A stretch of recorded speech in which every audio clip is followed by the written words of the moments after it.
Hello ma'am, good morning po. Balita ko kasi may masarap daw na leche flan dito.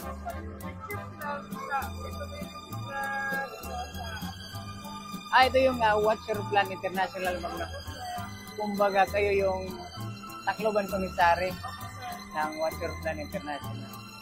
Ano yung pinaka-best seller niyo ma'am na dessert? Itong tatlo. So, 395. Try ko na lang to ma'am.